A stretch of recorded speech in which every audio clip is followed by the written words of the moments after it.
Welcome to How We Grow, an essential playbook to grow and scale your vacation rental business with advice and insights from the best in the biz, with your host, Lynell Gordon. So welcome to How We Grow, the Vacation Rental Show. I am on part 2, speaking with Justin Ford.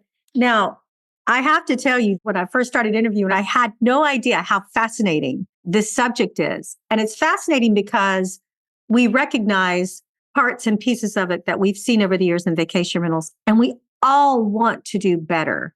I had a friend who had a tragic fall at his vacation rental home, and it was truly devastating. So I think that it's really important that we see all the resources that we can to make sure those kinds of things don't happen at our vacation rentals.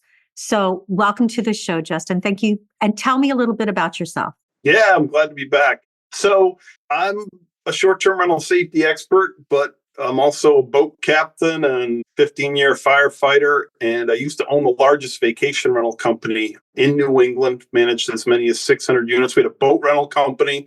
We did weddings and events. We had a real estate company. I like to joke I've been in the vacation rental industry since Brian Chesky at Airbnb was in diapers, long before he was even doing sleepovers. So back in 1997, and a lot of people always think vacation rentals just started in 2013 when Airbnb went public. And it's like, no, that's not when George Washington stayed in a vacation rental. Where do you think he stayed in Delaware when he was heading down to whoop on the British down in... Hey, I got one better for you. I was in front of the Dome of the Rock in Jerusalem. Yep. And I was like, Joseph and Mary stayed in a vacation rental, right? Exactly. It's been a long time coming. It's exactly. People have been renting houses or renting someone else's place that had furnishing in it for a long, long time. Right. Since way back in times of Jesus.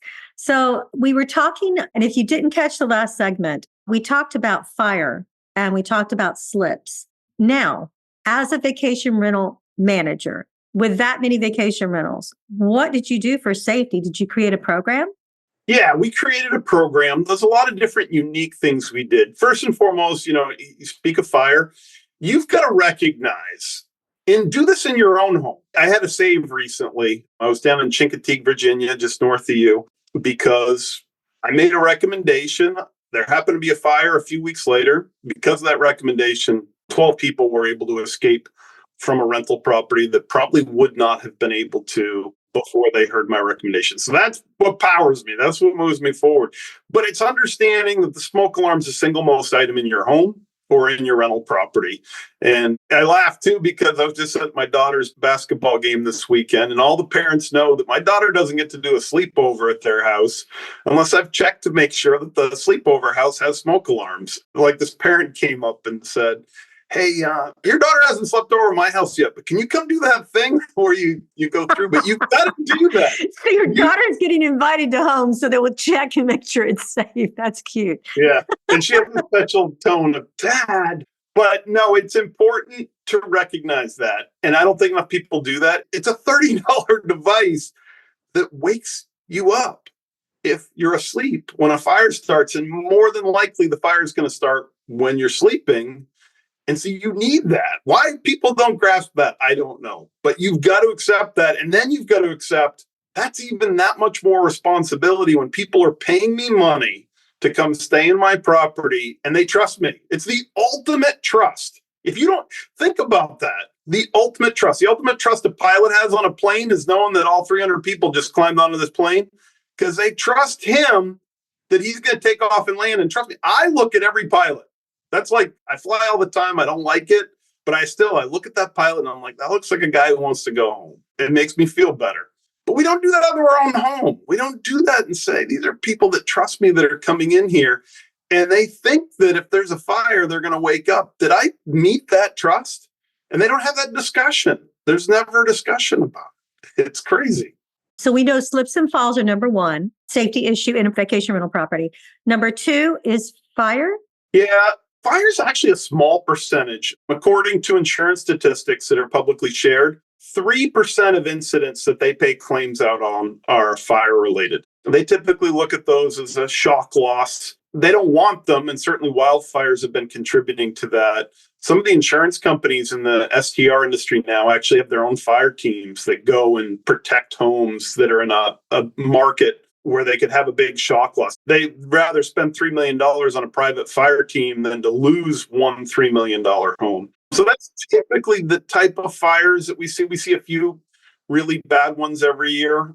But after slips, trips, and falls, right now, pools are quickly becoming the number 2 cause of pools and hot tubs in every form or fashion of them. It's not like, wow, drowning's okay. No, it's crazy stuff. We've seen pool heaters catching vacation rentals on fire. We've seen hot tubs catching on fire.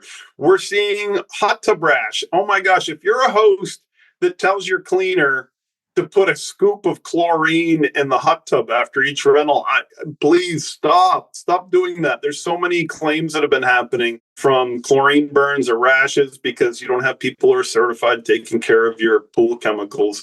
And we see electrocutions. So there's lots of crazy things that are happening with anything water related.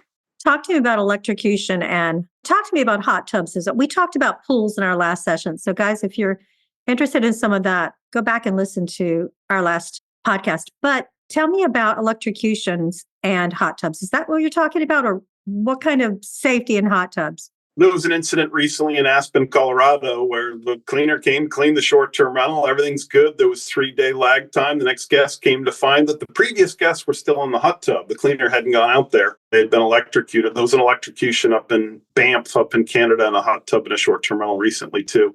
My squirrel, things get into these hot tubs. They chew on the wires. They do different things. One of the things we didn't talk about in our last segment, but I'll highlight it, Palm Springs, California. Most safety regulated market in the United States. They also have more pools per capita than anywhere in the United States. They're not seeing pool drownings. They're not seeing electrocutions. They're not seeing incidents. Everybody said when they started putting these severe safety inspection regulations and requirements on their properties would kill their business. There's still thousands of vacation rentals there. People are still making thousands of dollars each booking. So it hasn't hurt them. And yet they don't have these incidents anymore. They're required to have electrical inspection of their pools and hot tubs every 5 years. There's a reason for that. These things wear out and issues happen, and people need to know what to do. How do I shut it off? Where's the shut off? This type of information needs to be out there. I hate to say this. I know this turns people off, but your pool and hot tub need to be set up just like the Hampton Inn or the Marriott Residence Inn. You got to have the signs. You got to say where the shut off is. You got to have locks that hold the cover down on the hot tub so a kid doesn't climb in and it falls down. You got to have all that stuff in place. Yeah. And, let's talk about vacation rentals and hot tubs and pools. When I decided to have a vacation rental of my own, I looked statistically to find out what type of home I needed that would rent better than the other homes. And you wanted a 5-bedroom or a 6-bedroom. We're talking about bang for buck. Right. You wanted an oceanfront. We wanted a pool. We wanted a hot tub. There you go. Those are the 4 or 5 big magic pieces. I wanted to have a really great vacation rental manager, of course. There are other things, but the 4 biggies were location on the oceanfront, the pool, the hot tub, and the number of bedrooms. And so when we got here, they didn't have a pool or a hot tub. And so I bought a home and I put it in there. We're talking about hot tubs. And I know so little about safety. And that's, I think it's because I focused on different areas in property management. And although I know safety is very important, and I've written a lot of software that will automate, even in Palm Springs, that's why I know exactly what you're talking about. I wrote software that would automate being able to do different pieces of your safety checks and take pictures of it to make sure that it was done and automate it, making checks there. But here, when they put the hot tub in, they put like the electrical part of it it's like 10 feet away from the hot tub or something like that. And I guess there's a lot of safety things that I don't know about hot tubs. Tell us a little bit about hot tubs and safety. We know about having a cover on it. That's required. We know about having the signs that warn people. We changed out steps to make sure that people didn't slip on those steps. I had new steps built because the other ones were not. And I've got rails up, that kind of thing. But what other kinds of safety things do we have to think about as property managers for our hot tubs? Chemicals are a big one. North Carolina actually I'm picking on you because you're in North Carolina, but even if you weren't, I'd be talking about, if we were talking, you lived in Texas, I'd be talking about North Carolina. North Carolina, a lot of big incidents. But, North Carolina had the largest Legionnaire's disease outbreak at a vacation rental hot tub ever, 17 people, very serious. And so chemicals are a really big one. I've been up and down the beach, Carolina Beach, Wrightsville Beach, the Outer Banks, and you just look at some of these hot tubs and they're spilling their beer and kids are in there with their swim diapers that are leaking. I mean, the amount of stuff. I personally, first and foremost, I will never get in a vacation rental hot tub. I've seen it. I test them personally when I go stay there, and the rare chance I will. I was just in Montana. They have to change their hot tub water between each rental there. You have to change your water out. It's a health requirement. Imagine that happening in North Carolina. I mean, that'd just be millions and millions of gallons every Saturday getting swapped out in the hot tub. But that does highlight an important point. You've got to change your water in your hot tub every 4 to 6 weeks if you have a vacation rental. It gets heavy use, lots of different skin oils, different things, stuff that chemicals can't treat. So you got to do that. Number two, you got to make sure the cover can't be opened by anyone under the age of 7. And maybe that means a padlock. I think that's the cheapest way. I've got an Instagram reel that I made once in a minute. You go into Home Depot, you get some cables and little crimps and a padlock, and now boom, you've got a lock on your hot tub. But the goal is to make sure a kid roughly 7 and under can't get in the hot tub because they can't open the cover. And if the cover blows, which has happened before, it'll trap the kid in there. So we've got to make sure that we're addressing that with the hot tubs as well. And kids shouldn't be unsupervised out there. People need to understand, like you acknowledge, you've got to have the sign. And I've seen court case after court case where it's like, you had a sign telling your guests to take off your shoes. You had a sign telling them where to park. And you had a sign saying no noise after 10 o'clock, but you didn't put a sign by the hot tub telling them if they hadn't checked with their doctor and they get in the hot tub longer than 15 minutes and have a heart attack, they could die. Yeah, you're done. Case closed. So people need to understand that there's certain signs that are very important to have at your property that are a little more important than the take your shoes off. So I think in North Carolina, especially after the Legionnaire's disease, we actually wrote software about that. That was a huge part of software that we wrote to make sure that the pools and the hot tubs were being maintained, whether it was a CLC or whether it was a full clean, which is where you do your water dump. So I feel like that is something. If you're using a software that's for property management, then I think that's something that you guys, it should be a drop down. You should be aware that it's there.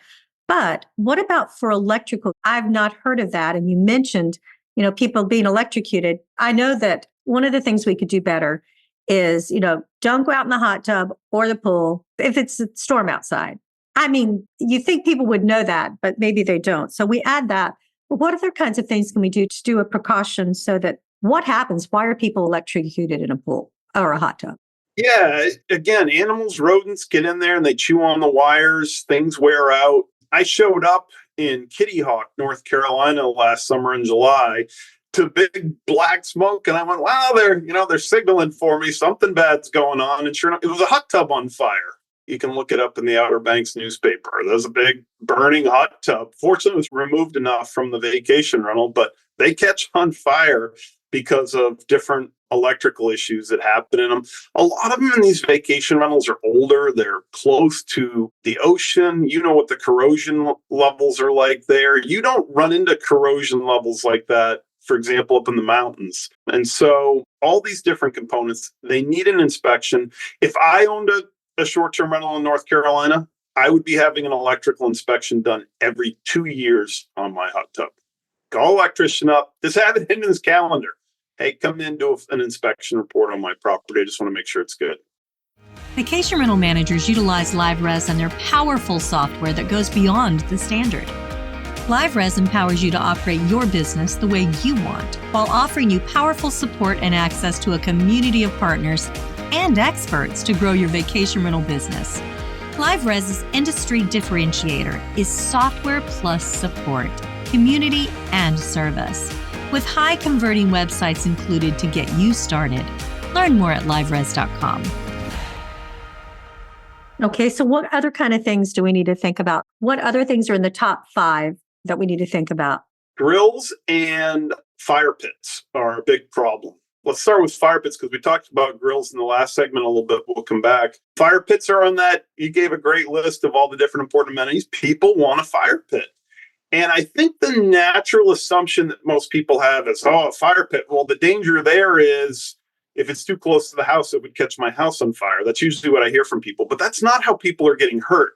The number one incident we're seeing in short-term rentals with fire pits are kids falling in them. They're horseplay, they're goofing around. A lot of these fire pits aren't stable. Some of them are mounted. I was just in Los Angeles working with a company in Beverly Hills, super luxury properties, and yet they had the propane tanks 4 feet away from the gas fire pits, and there's a hose that was a trip hazard that leads right into that. And I'm like, hey, people are going to trip on these gas fire pits. A lot of them are not designed, the gas ones, for consumer use. They came with an instruction book, 49 pages, 5 pages of warnings.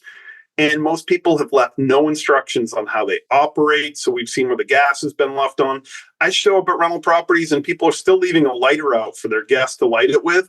The instruction manuals say never do that. There's like warnings everywhere. Do not light this. If it doesn't light with the igniter switch as it's supposed to, call the manufacturer, get it serviced, return it. And yet we're telling people, if it doesn't light the way it should, just leave the gas on it and hit it, right in the face. So that's the number 2 incident cause we see with fire pits, or gas fire pits. I've had that happen to me at a vacation rental with a grill. I had it explode on me. It literally burnt my face. So I know that's the case. And a lot of people don't understand how to make it work. And what do you do in that case? You have to have very clear instructions, right? Yeah, and this is my favorite thing. This is a no-brainer. I bet you half your listeners are already doing it, but they should. Everybody should. It's your cell phone. You just hold it up in front of you, hit record, and go, hey, welcome to my house. I'm going to show you how the fire pit works. And then you tell them the couple of quick warnings. You show them that exact fire pit, how you're lighting it, how it works. Keep it under 2 minutes. And then make a QR code to link to it. Put it on Vimeo. That's free, or pay for a YouTube account. I don't know, $100 a year. It's a bargain. And then just link a QR code to it. Put that sticker on there. I use like buildasign.com. You can use Vistaprint. Print it on a piece of paper and stick some really good clear packaging tape over it. Whatever you got to do. But that way the guest comes up and goes, all right, I'm going to watch this video on how this actually operates and what I should expect. And they're getting that one. And you can do that with all, not just grills or fire pits, but you can do that with that Wolf stove you have in your kitchen you talked about in the last episode. Well, I have to tell you, I hadn't thought about that. I hadn't thought about that and putting up a QR code, but that's really great. I'm going to do that. And you can do it nice. I'm looking, you've got a beautiful home back there. You can take and put the QR code in a really nice frame, and there's no regulations on how to do this. Make it look classy, because you don't want to have some sticker. We do that actually. And my sister, who is with Hobbs Realty, she does the really pretty ones. She puts them in the frame. But I hadn't thought about doing that for like downstairs by the grill, sticking it up there by the hot tub. It's a good thing to do that. One of the things you haven't mentioned, we're talking North Carolina. One of the things I want to do is I have a sign out about the riptides, but I'm going to do a video now. I'm going to put up a QR code and I'm going to do a video. One of my friends has a vacation rental company in Lake Norman, and he's done a fascinating thing with pool safety. They have an automated video that they've recorded specifically for their company that's designed specifically in pool safety for the kids. And they have it automated in their CRM to send it 1 hour before check-in. And they tell the parents, hold your phone up and show this to the kids, because at that point in time, the kids aren't there yet. They've got their attention. And for 4 or 5 minutes, they're now watching a pool safety video while they're motivated and thinking about checking in, but they're not there yet. And it's had a huge effect on preventing incidents there. So it's timing and little neat things like that that can help you with that. That is so interesting. As a property manager, being able to do things on a wide basis to talk about the different hazards that they may encounter. I mean, as a property manager, you're kind of stuck based on, you have a checklist for your homeowners, and here are the things you have to do. So I think we could probably do better by offering to our homeowners, here are our top 5 suggestions for your home, because we have a list of here are the requirements, but here are the top 5 suggestions. And that might be a great idea to talk about the QR codes and doing a quick video on how to use XYZ in your home.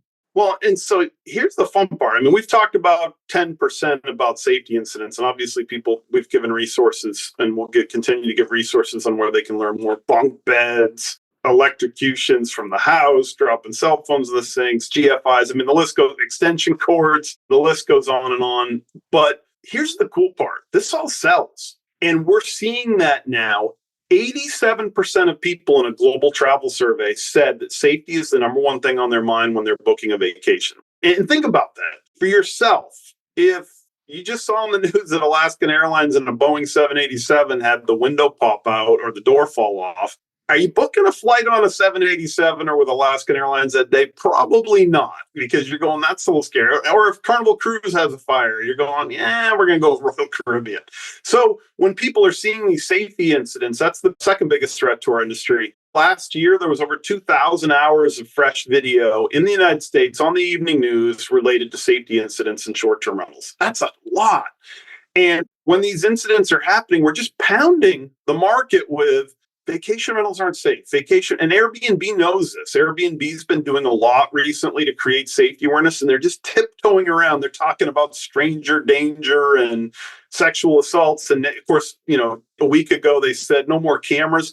They're tiptoeing around the fact that what they'd really love to say is, hey, you got to check your smoke alarms every week. You got to do they're tiptoeing. They can't do that, because if they do that, they open up Pandora's box and they're going to lose half their inventory. So they're tiptoeing, but they're terrified by it.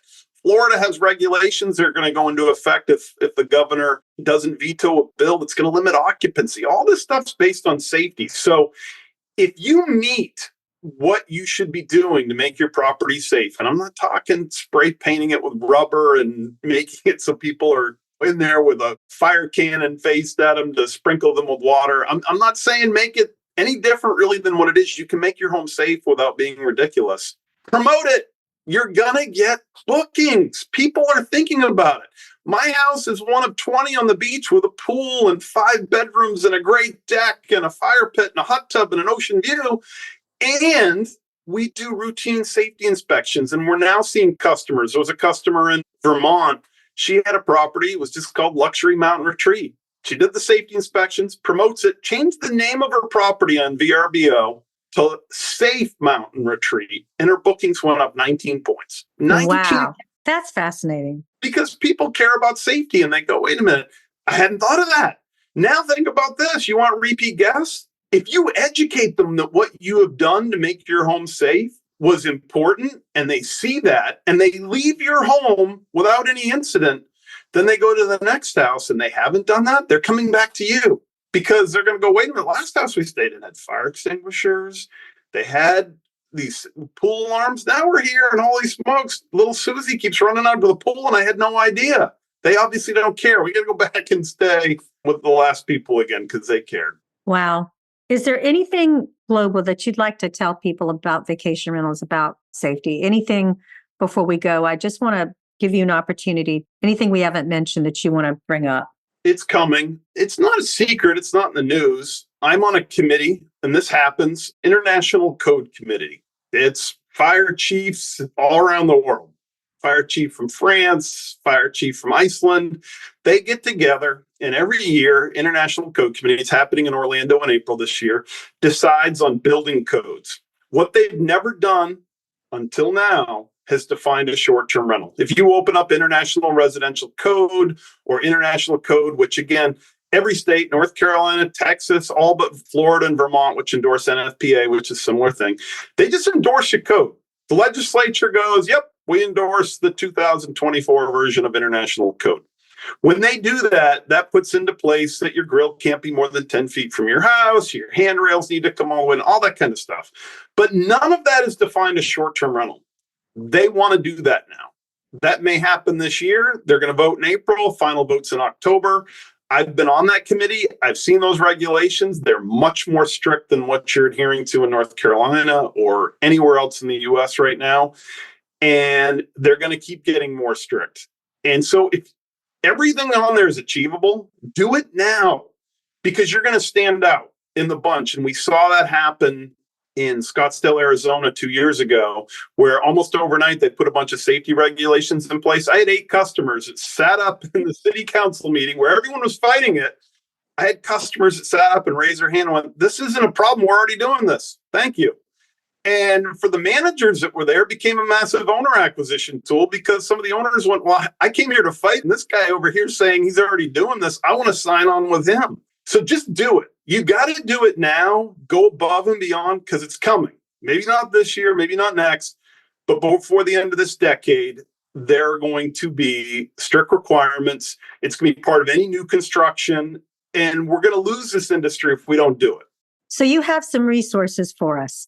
You have resources that we can look at. I know you teach and you do different types of things. My question is, so if we want to know more about the safety measures that we should take as property managers or as property owners, you have a website we can go to. I think it's justinford.expert. Yep, justinford.expert. It links you to everything you need to know. It can link you to me. I'm very responsive. I was on Instagram with somebody yesterday, and he's like, oh my God, I'm shocked that you responded. I'm like, I do. I care. I feel like every time I don't respond, I might miss saving a life. So I'm very attentive.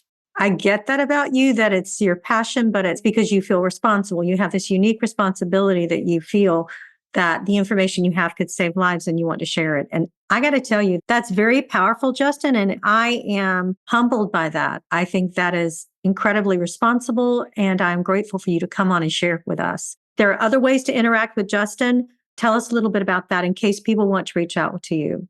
LinkedIn, short-term rental safety, or Justin Ford, pretty easy to find. Facebook, short-term rental safety. Instagram, short-term rental safety. Anytime you find the hashtag short-term rental safety, you're going to find me there. And I'm presenting all around quite a bit too. Don't be surprised if you don't see, I'll be in North Carolina, for example, later this month presenting at the Short-Term Rental Design Summit. I'm really excited about that. Well, I am really grateful for you coming. Thanks again for being with me. And I hope that you guys have enjoyed listening to the things Justin has said as much as I have. I have found these podcasts fascinating. If you didn't listen to the part 1 of this series, Safety with Justin, you guys should listen to it. It's really remarkable. Thank you for caring. And thank you for being a mentor in the short-term rental space, Justin. Thank you for giving me a space to share. Appreciate it.